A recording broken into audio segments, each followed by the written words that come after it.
Les podcasts du Figaro.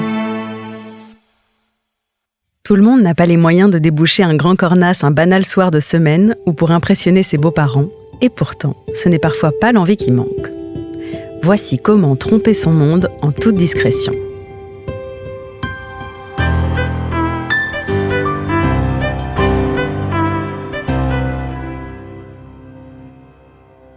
Pour commencer, le choix de l'appellation. Avec 375 appellations au compteur, le vignoble français regorge de pépites confidentielles méconnues du plus grand nombre. Tapies dans l'ombre des plus prestigieuses, elles échappent encore aux envolées tarifaires et spéculatives. En matière de trouvailles, les plus fins amateurs de vin français se prêtent volontiers au petit jeu des analogies. Petite côte rôtie, Nouvelle Champagne, Paradis de l'Aligoté ou Royaume des Grands Chenins, autant de sobriquets attrapés au vol lors de dégustations, prononcés à voix basse et non sans gourmandise, par des experts visiblement ravis d'être encore les seuls détenteurs de ces quelques appellations passées sous les radars.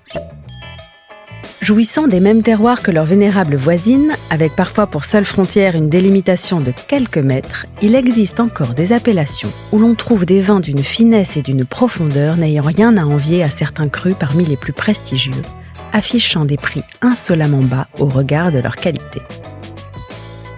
Et c'est justement sur celle-ci qu'il faudra miser. Vous adorez les grandes côtes rôties ? Attardez-vous du côté de Brézem, beaucoup moins connu, dont les vins affichent une délicatesse remarquable à des prix dépassant rarement 20 €. Vous n'avez pas de quoi vous offrir un grand cru classé de Saint-Émilion ? Allez chercher du côté de Castillon, côte de Bordeaux. Vous aimez les grands blancs de Bourgogne ? Vous avez un train de retard, la hype est désormais en blanc du Beaujolais.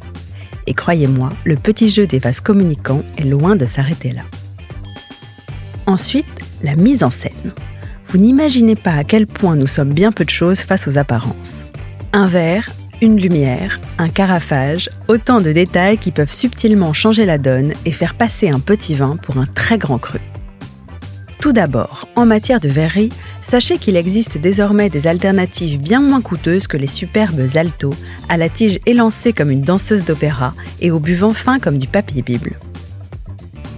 S'il fallait autrefois dépenser près de 40 € par unité, d'autres marques telles que Spiegelau proposent aujourd'hui des modèles peu ou prou identiques à des prix beaucoup plus raisonnables et faites-moi confiance, cet investissement de départ fait vraiment la différence.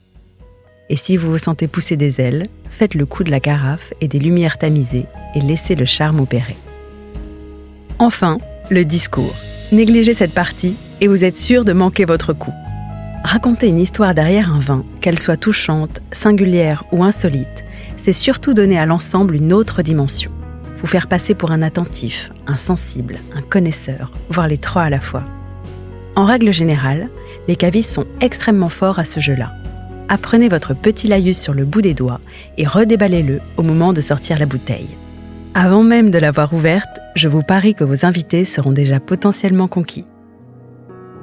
Vous voilà désormais armés comme jamais.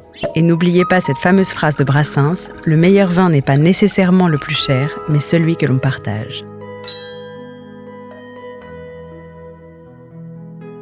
Merci d'avoir écouté ce podcast. Je suis Alicia Doré, journaliste vin. Vous pouvez retrouver Parlons Vin sur Figaro Radio, le site du Figaro et toutes les plateformes d'écoute. Si vous avez aimé cet épisode, n'hésitez pas à vous abonner et à laisser votre avis. À bientôt!